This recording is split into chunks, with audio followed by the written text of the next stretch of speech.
Hey everybody, my name is Lynn and this is a bit of birdsong. I just finished up an art journal and it is made in a style that I love to work with. I've recently been deconstructing some denim clothing, so you're gonna see some denim in this one. I love sort of well-loved raggedy things, and this is pretty scrappy, so you can see the unraveling there. If you don't like this, you can change it up. The cover is from some fabric that I bought especially for journal making because I love these flowers. I love that you can see the words in the fabric. Hanging on the outside is a washer that I found on a walk with Jason in a parking lot. Then we have a rusty safety pin that I do not recommend trying to take out. These are not that easy to get in. If you want to hang something else from it, carefully unpin it and hang things around the outside there. You can take it out. If you don't want it, just remove it. Pull it straight out, don't get stuck. But I don't recommend trying to put it back in. They're not that easy to put in.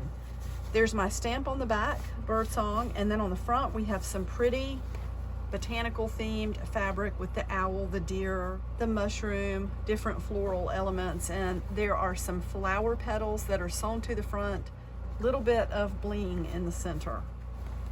And then, so this style is one that I really love to work in and play in. Every signature has only 2 pages.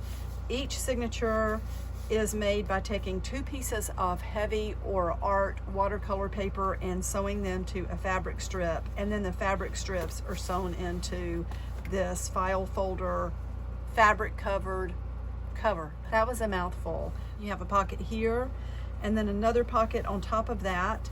Now these journals are fun to work in because they lay pretty flat. I will say the denim is a thick fabric, so it gives a lot of width to this book. You can see, like, that's going to be really pretty when it's full, and you can add to this, you can paper clip things in. One thing I love to do is take masking tape and just tape extra pieces of paper to make flip pages, and these journals end up being so beautiful.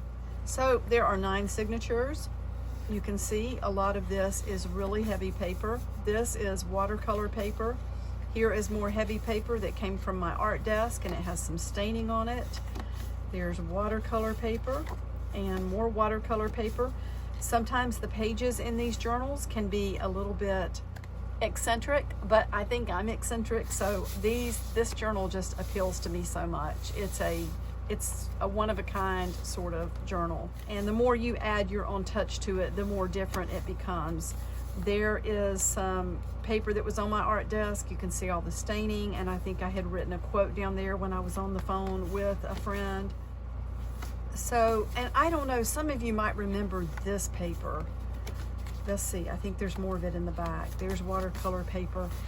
So you remember when I took the artificial flower and laid it on a huge piece of heavy paper and then sprayed around it? I did come back with some watercolor and fill that in. So that is from that piece of paper. You have more pockets in the back. So these journals are not journals with perfect edges and no unraveling. These journals are meant to do art in. They're meant to stand up against all sorts of things, and you should just journal away. There's a link to this in the description. If you're enjoying the content here, please remember to subscribe and click the bell for notifications. I upload content frequently. I will be back really soon. Oh, about this piece. So that is one of the strips on a signature that I love the way it tapered, so I left it long. You can put that on the inside. It's got a rusty safety pin, so be careful. You could leave that hanging on the outside and just hang more charms. Thank you so much for watching. Bye for now.